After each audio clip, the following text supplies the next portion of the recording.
नमस्कार। लोकसभा चुनाव को लेकर यहां पर महत्वपूर्ण आंकड़े सामने आ रहे हैं। चौथे चरण के बाद क्या कुछ आंकड़ा बना है और अचानक से लहर क्यों बंद हो गई है और नए सर्वे के आंकड़े बेहद ही चौंकाने वाले सामने आ रहे हैं, क्योंकि 2024 में क्या बड़ा खेला होने जा रहा है। तो लोकसभा चुनाव को लेकर किसका पलड़ा भारी है, क्योंकि 2024 के लिए 400 पार का नारा बीजेपी लेकर चल रही है और 2019 में 303 सीटों पर जीत मिली थी, जबकि 133 सीटों पर हार का सामना भी करना पड़ा था। लेकिन 2024 में 400 पार या कुछ नया देखने को मिलने वाला है, क्योंकि 2024 काफी महत्वपूर्ण माना जा रहा है और लोकसभा चुनाव के लिए अपने अपने जीत के दावे किए जा रहे हैं। लेकिन जो आंकड़े हैं वो किसके पक्ष में जा सकते हैं और जिसका से 4 चरणों की अब तक वोटिंग हुई है उसने भी चौंकाया है, क्योंकि जिसका से माना जा रहा है कि इस बार बम्पर वोटिंग देखने को मिलेगी। लेकिन 2019 के मुकाबले 2024 में कम वोटिंग देखने को मिली है। तो पहले चरण में 69.96 की जगह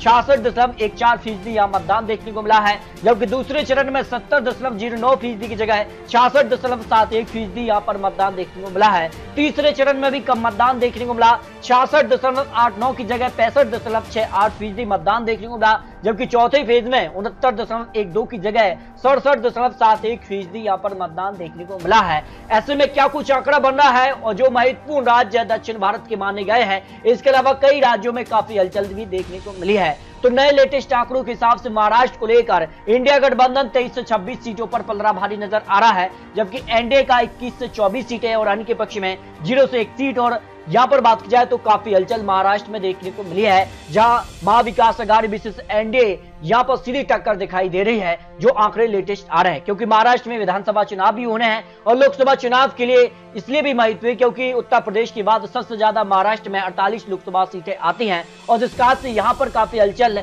उद्धव ठाकरे, यहाँ पर अजीत गुट और अगर बात की जाए तो संजय गुट को लेकर भी काफी हलचल रही है। तो महाराष्ट्र में इस बार काफी हलचल देखने को मिल सकती है।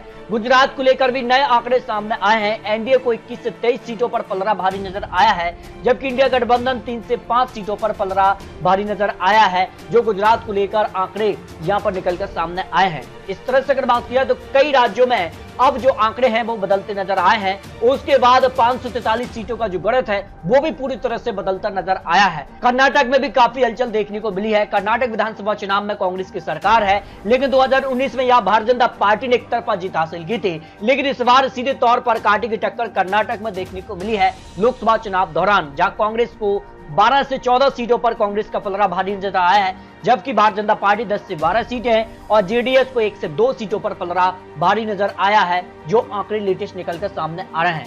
जबकि अगर बात की जाए पश्चिम बंगाल को लेकर भी, तो पश्चिम बंगाल ने भी चौंका दिया है। पश्चिम बंगाल में यहाँ पर 4 चरणों की वोटिंग हो चुकी है, अभी भी 3 चरणों की वोटिंग बाकी है। लेकिन जो आंकड़े सामने आ रहे उसमें टीएमसी बढ़त बना रही है। 26 से 28 सीट, कांग्रेस 2 से 4 सीट और भारतीय जनता पार्टी 11 से 13 सीट। जहां पर बात की तो पश्चिम बंगाल में इस बार टीएमसी यहां पर बढ़त बना सकती है। जो लेटेस्ट आंकड़े यहां पर निकलकर सामने आ रहे हैं। भाई अगर बात की जाए तो तमिलनाडु, दक्षिण भारत के राज्यों की भी बात कर लेते हैं जो महत्वपूर्ण रहे हैं। इस बार यहाँ पर वोटिंग खत्म हुई है विधानसभा चुनाव पर भी और यहाँ पर बात की जाए तो लोकसभा चुनाव के लिए भी। अगर बात की जाए लोकसभा चुनाव के लिए तो यहाँ पर बीजेपी ने 23 सीटें पर चुनाव लड़ा और सहयोगी को 16 सीटों पर चुनाव लड़ने के लिए दी। लेकिन तमिलनाडु का जो विश्लेषण है 39 सीटों के लिए इंडिया गठबंधन 34 से 37 सीटों पर पलड़ा भारी नजर आया है, जबकि एआईडीएमके को 1 से 3 सीट, एनडीए को 0 से 1 सीट का अनुमान और अन्य के पक्ष में भी 0 से 1 सीट का अनुमान सामने आया है। यानी तमिलनाडु में इंडिया गठबंधन का पलड़ा भारी नजर आया है। जबकि अगर बात किया है तो आंध्र प्रदेश के लिए अगर बात की जाए तो यहाँ पर भी काफी हलचल देखने को मिली है। भारतीय जनता पार्टी ने यहाँ पर टीडीपी से गठबंधन किया, जनसेना पार्टी से भी यहाँ पर गठबंधन किया है। Bharatiya Janata party 6 seat, TDP ने 17 सीट और 2 सीटों पर जनसेना पार्टी ने चुनाव लड़ा। यहाँ पर सभी सीटों पर वोटिंग खत्म हो चुकी है। लेकिन यहाँ पर विधानसभा चुनाव के लिए भी अगर बात किया तो वोटिंग हुई है और यहाँ पर 175 सीटें आती हैं और यहाँ पर सीधे तौर पर TDP 144 seat, Bharatiya Janata party 10 seat और जनसेना पार्टी ने 21 सीटों पर विधानसभा चुनाव भी लड़ा है। लेकिन अगर लोकसभा के लिए अगर बात की जाए तो 25 लोकसभा सीटों में यहाँ पर आंध्र प्रदेश में भारतीय जनता पार्टी ने एनडीए को फायदा मिलता नजर आया गठबंधन का, तो 13 से 15 सीट तक एनडीए पहुंच सकता है। इससे पहले अगर बात की जाए तो 22 कांग्रेस पार्टी ने 23 सीटें 2019 में हासिल की थी, लेकिन इस बार 2024 में 10 सीटों का सीधे तौर पर नुकसान दिखाई दे रहा है। 10 से 11 सीटों पर वायएसआर कांग्रेस पार्टी और इंडिया गठबंधन 0 से 1 सीट पर ही पलड़ा भारी नजर आया है। यानी आंध्र प्रदेश में NDA versus YSR Congress party में कड़ी टक्कर देखने को मिली है। भाई अगर बात किया केरल के लिए तो केरल की भी सभी सीटों पर वोटिंग खत्म हुई है और केरल में अगर बात किया तो भारतीय जनता पार्टी विधानसभा चुनाव में करीब 11.30% वोट शेयर मिला था, जबकि सीट उनके पक्ष में 0 रही थी।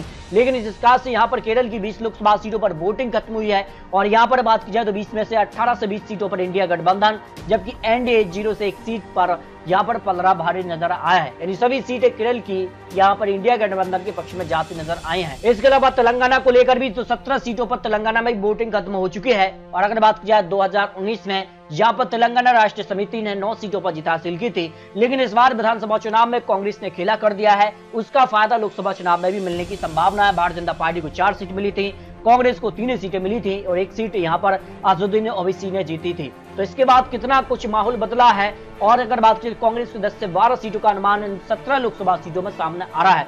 भारतीय जनता पार्टी 2 से 4 सीट पर आ सकती है या बीआरएस को 1 से 2 सीटें और अन्य के पक्ष में 1 सीट का अनुमान यहाँ पर दिखाई दे रहा है। तेलंगाना में भी यहाँ पर कांग्रेस का पलड़ा भारी नजर आया है, जबकि अगर बात किया पौंडीचेरी, लक्षद्वीप, अंडमान निकोबार की 1 सीट पर तो 3 सीटें कुल मिलाकर तो 3 में से 1 से 2 सीटों पर इंडिया गठबंधन और एनडीए का 0 से 1 सीट पर पलड़ा भारी नजर आया है, जो लोकसभा चुनाव को लेकर यहाँ पर लेटेस्ट आंकड़े सामने आ रहा है। तो दक्षिण भारत के लिए जिन राज्यों में वोटिंग खत्म हो चुकी है उसके बाद 132 लोकसभा सीटें दक्षिण भारत से आती हैं और दक्षिण भारत को लेकर इंडिया गठबंधन 78 से 82 सीटों पर पलड़ा भारी नजर आया है, जबकि एनडीए को 2019 में करीब यहाँ पर 29 सीटों पर जीत मिली थी। तो उस आंकड़े से भारतीय जनता पार्टी भी बाहर जा रही है, नहीं उस आंकड़े के बाहर जा रही है। 28 से 34 सीटों पर एनडीए और वाईएसआर कांग्रेस पार्टी को करीब 10 से 11 सीटें, वाईएसआर कांग्रेस पार्टी को यहाँ करीब 10 से 11 सीटों का नुकसान दिखाई दे रहा है, जबकि एआईएडीएमके को 1 से 3 सीट और अन्य के पक्ष में 1 से 3 सीट का अनुमान सामने आ रहा है।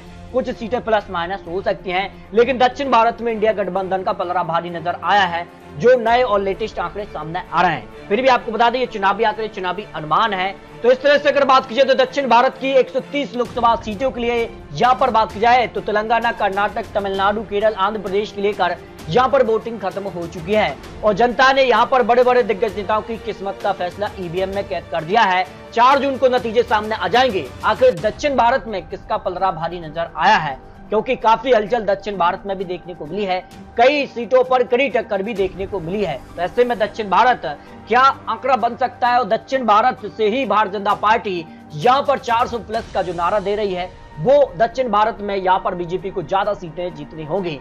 लेकिन 4 जून को नतीजे सामने आ जाएंगे और किस प्रकार से यहाँ पर लोकसभा चुनाव में क्या भारतीय जनता पार्टी यहाँ पर एनडीए की सरकार बनने जा रही है या फिर इंडिया गठबंधन यहाँ वापसी करने जा रहा है, इसको लेकर आप प्रयास रख सकते हैं। बहुत जल्द आपको लोकसभा की सभी 543 सीटों को लेकर भी महत्वपूर्ण विश्लेषण दिखाने जा रहे हैं, क्योंकि 543 सीटों के लिए अगर बात करें तो कई राज्यों में अब यहाँ पर सीटों पर कड़ी टक्कर देखने को मिल रही है और सीटें यहाँ पर पूरी तरह से जो आंकड़े हैं वो बदलते नजर आए हैं। इसको लेकर बहुत जल्द आपको महत्वपूर्ण विश्लेषण दिखाने जा रहे हैं। तो मिलते हैं दोस्तों लेटेस्ट और महत्वपूर्ण विश्लेषण के साथ, तब तक के लिए जय हिंद, जय भारत।